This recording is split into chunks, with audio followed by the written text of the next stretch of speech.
Josh for the concussion? How did that kind of play out there? I'm not sure. They just tell me that he's out and goes to the tent. I don't know who did it, but he had one. Sorry, when Purdy gets hurt, do you start thinking at that point what happens if the backup gets hurt as well? What do we fall back on? Yeah, we have that. And we have an emergency package, but usually hoping you can end a game with it and stuff. So we put our quarterback in there just so we could at least run a normal run game. Like McCaffrey might have been talking to some coaches that it might have been him, or was that under discussion? Yeah, we had all that stuff, but we didn't stay out there long enough to see it. Kyle, after all this team's gone through, Brock being your third quarterback, were you guys numb? What was the feeling after Brock got injured too? I don't think we were numb. Guys were up for the challenge. I thought our defense was playing real well. We felt Josh was going to go in there and execute our plan and give us a chance. I think we got, I think it was 7-7. They went down. They got a number of those. They had that one long drive with all those penalties. And then they got the 14-7, and we ended up having that fumble, which was 21-7. We felt confident coming out in the third quarter, but on that opening drive, we lost our last quarterback. And then after that, it was when we were inspired watching our defense and stuff, and we felt the whole time, down 2 scores, we felt we could run the ball well enough and hopefully generate some stuff and hopefully get a turnover on the other side or something like that to give us a chance to come back. But we didn't move the chains enough, and then once they got that third score, I believe, after the roughing the punter, then it was real tough to catch up. I know it just happened, but you guys went 12 straight to get here. I know you felt great about this, and to have the season end with 2 quarterbacks hurt after getting 2 quarterbacks hurt before that. What's the emotion when that all sinks in? Guys are pretty down in there. We were really excited for today, and we really wanted an opportunity to play that team. And they played great. They did good things, but we wish we had a little bit better opportunity than we did today. Kyle, on that first drive, the replays pretty clearly showed that Devontae Smith did not catch that ball. Why was it a challenge? Because the replay we saw didn't definitely show that. We saw one up on the scoreboard. I was going to throw one anyways, just to hope to take the chances, but they showed one up on the scoreboard that didn't have all the angles you guys saw, and that looked like a catch, and so we don't want to waste a timeout, which we definitely would have if we didn't see that. But then I heard they got a couple other angles, and you guys end up seeing later that it was not a catch. Just kind of what you guys went through to get to this point today? Guys, there's not much to say right now. It was kind of tough to talk in there right after the game for everybody. I got more love for these guys than I possibly could have, and they got it for each other. I was real proud of how they fought out there. Our guys didn't shy away from anything. Thought they got dealt a pretty tough card today, or a tough hand. But I just hurt for those guys. We really wanted to.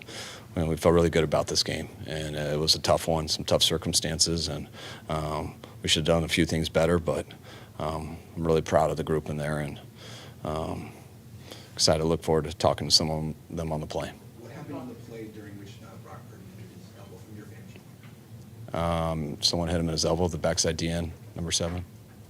What do you think of? On that play, Ralph was blocking Reddick with one-on-one. Was that supposed to be a quicker developing play? No, just play action. It's usually who blocks the outside guys on play action or tight ends.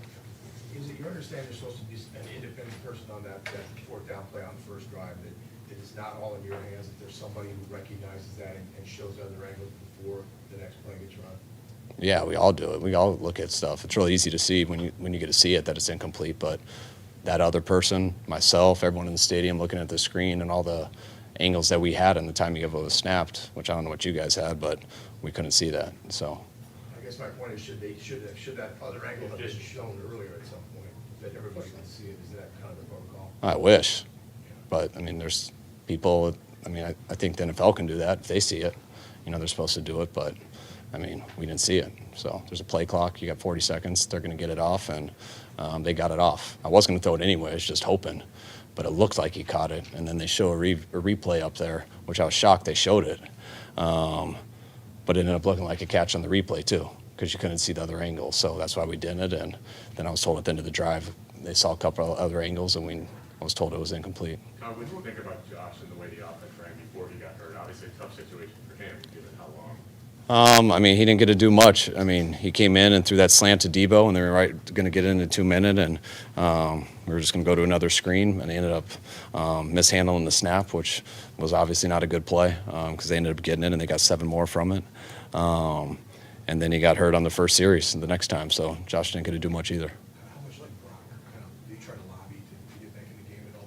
What kind of were his emotions right now? He didn't lobby much because he went and kept throwing and realized he couldn't, and so there was no really discussion after that. He couldn't throw, and then when he came in, we had to decide what he could throw, and there weren't too many options at that.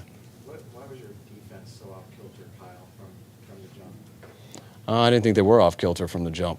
I think they're going against a pretty good team. I know they gave up 7 on the first drive, but I felt like they shut them down for like the next 3 series. We felt like we had momentum, had some good stuff going.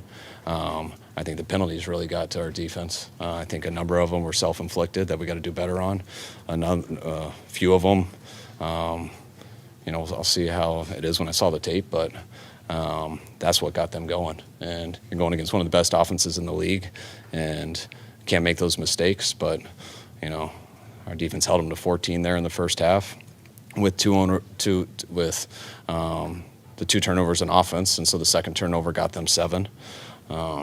And then they were out there pretty much alone the second half. They had a team that our offense was just able to run the ball, and we weren't able to get some big ones. So they had a pretty uphill battle versus a good team, and I was real proud of those guys. In retrospect, do you feel it was ambitious to ask Tyler Croft to block Hassan Reddick, or is that a block you expect him to execute?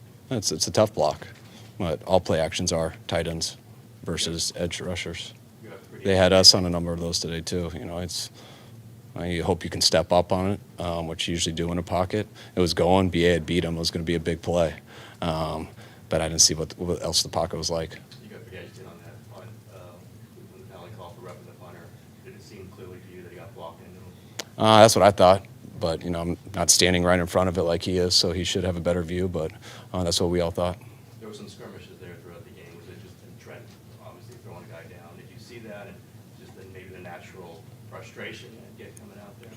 Yeah, I mean, I didn't see what happened on the skirmish. I'm just getting ready for the next play, so I didn't see exactly what happened. But you got 2 physical teams, guys playing hard. I know we were there frustrated at the end. Guys wanted to fight, wanted to play, and it was a frustrating game for us. We'll take 3 more. Well, you had postseason losses, you had leads and lost at the end.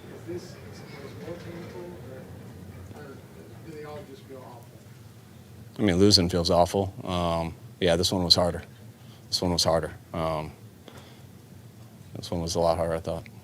Did Nick Bosa get hurt at any point during the game? I saw him on the ground. It looked like it, but they didn't report anything to me, so I'm sure he bounced up and was all right after that. You were pretty clear, like during the 2019 season, that you felt you had as good a team as any. Did you have as good as the team as any, given the quarterback situation? Put that aside, is this team as good as any team in the NFL right now? Yeah, I believe so. I mean, there's 4 good teams left, and all 4 of those teams are capable of beating anyone on any day. I said that year because I just thought we were from the beginning to end. That's similar how Philly's been this year. I thought we had a chance to knock them off today and came up short. Do you feel like the last one seed can for next season? Yeah, always, but that has to do with how hard we work and the team we build and staying healthy and going back to square one and fighting through the off season, fighting through a whole regular season and get into this moment again and hope we get a little bit better draw and hope we play a little bit better.